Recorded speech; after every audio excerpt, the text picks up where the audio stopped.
rozhodli jsme se pro vás natočit krátké video ukázky naší práce. Nebude se jednat o nějaké profesionální video, ani postup, který byste museli dodržovat. Je to spíš ukázka naší práce, kterou jsem se rozhodla natočit na základě toho, že jste mě žádali na facebookové stránce a podobně. Tak chtěla bych vám teďka ukázat, jak vlastně koně můžeme rozejít. Já používám 3 způsoby na rozcházení koně. První způsob je ten, že kůň vlastně následuje postavu člověka, chodí tam, kde je lidské tělo. Má to hodně koní, takhle zvodění, hodně vás takhle klasicky vodí. O kůň za vámi jde, máte volné lano. Kůň vlastně se snaží zamezit tlaku na nátemku.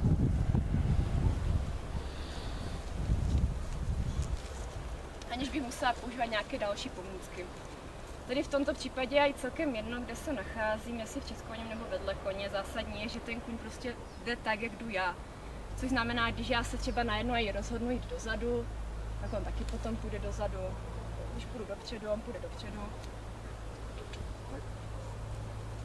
Doprava, doleva, je to jedno. Jednoduše, kůň prostě následuje vás.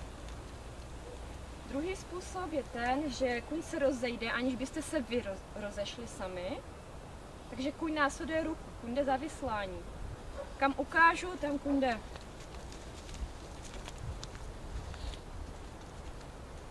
Jakmile to koník zná, tady toto vyslání, že se na to rozejde, já jsem potom schopná, díky tomu, že zachovám tu jemnost, s tím koněm dělá i nás zrychlení či zpomalení, cože když jde v kroku a znovu ho vyšlo, tak ona už je rychlý. Když dám ruku zpětně, ona se zpomalí. A dopředu znovu. A zase zpomalí. A nebo zastaví. Perfekt. Potom vlastně dokážu dělat takovéto cvičení oblíbené.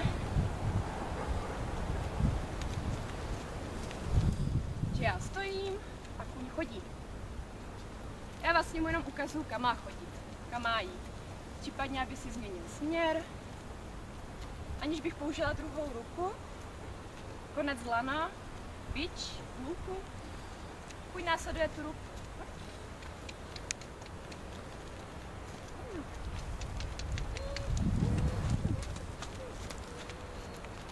Díky tomuto se potom můžu vlastně ocitnout i v jiných zónách. No, nemusím být přímo takhle před koněm, abych ho jako za sebou netahala. Můžu ho poslat.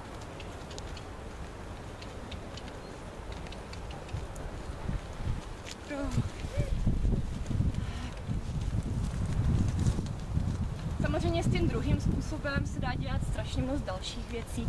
Tam taková ukázka.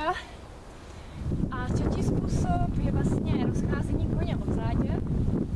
Jak mám na tom koni různé ty body, ty tlačítka, které vlastně používám k různým cvikům, jako třeba couvání, snížení hlavy, stoupení předku, celého těla, zadku a podobně, mnohem dalších, tak vlastně tady na vrchu, na zádi, kdyby skoro, dala by se říct nad tou slabinou, je takový bod, který já vlastně používám na aktivaci té zádě. Používám ho ze sedla, ze země, je určený schválně tam, protože na ten bod chci dosáhnout právě i z toho sedla, i ze země. Takže vlastně funguje potom tak, že aniž bych tomu koni ukázala směr, kam má jít, nebo aniž bych se já rozešla, pozvednu a on se rozejde. Tak.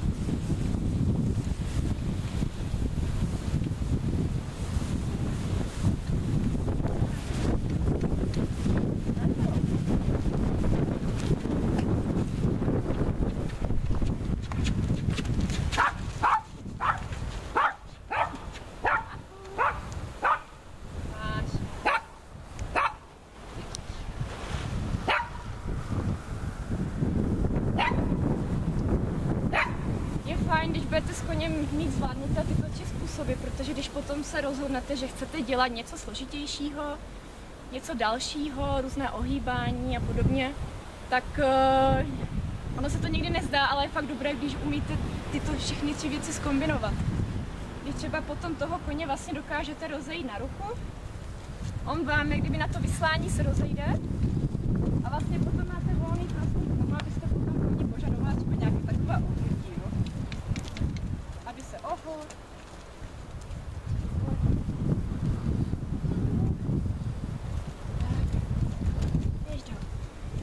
Co je důležité a hodně lidí to dělá chybu na kurzech. Necouvejte od koně, nechoďte od něho pryč. To znamená, že když já se rozhodnu někam toho koně poslat, aby šel třeba se mnou, tak nechodit od něho. Jo, hodně lidí mu uvolňuje tomu koni prostor, chodí od něho dozadu. Docílíte akorát toho, že ten kůň se potom bude na vás takzvaně lepit, bude vás odsouvat. A jo, cílem vlastně toho cviku na to vyslání, rozcházení by mělo být to, že ten kůň bude následovat tu ruku, aniž by narušoval váš osobní prostor. Tím vlastně, když máte naučeného toho koně rozcházet se na tu ruku, tak máte volnou tu druhou ruku. Ta druhá ruka potom může sloužit k tomu, abych toho koně poslala dál, vzala si ho blíž, jo, korigovala vlastně jeho pohyby. Zatímco jeho dopřednost, jeho tempo můžu udržovat tu rukou s tím lanem. Později, kdybyste se rozhodli dělat do volnosti, tak ta ruka s tím lanem se dá i simulovat ve volnosti. Jo, já potom často dělávám, že když s koněm jsem ve volnosti, si ho někam rozejde a podobně, tak nejen, že vlastně používám ten bod na vrchu, samozřejmě i svoje tělo, ale toho koně dokážu někam poslat, někam si ho vyslat. Jo, to jsou potom takové ty cviky, když třeba někde je nějaká pneumatika, já toho koně tam pošlu, on ho oběhne, tam oběhne a zase si ho překlám zpátky. Takže to 3 způsoby, jak rozejít koně. První způsob, moje vlastní tělo, hýbe se člověk, kůň ho následuje. Druhý způsob je vyslání, ukázání směru, ukázání tam, kam toho koně chci poslat, kam má jít. A třetí způsob je vlastně od té zádě, že ten kůň se rozejde na bod od zádě. Všechny 3 způsoby se dají dostat na takovou úroveň, aby byl fakt na maximálním zjemnění. A já si myslím, že toto by mělo být cílem každého.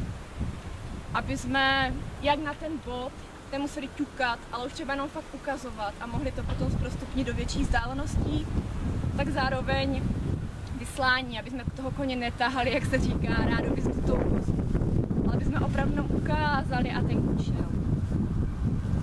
Tak to je asi všechno. Budu ráda, když nám napíšete vaše nápady, co bychom třeba mohli natočit příště, případně vaše názory.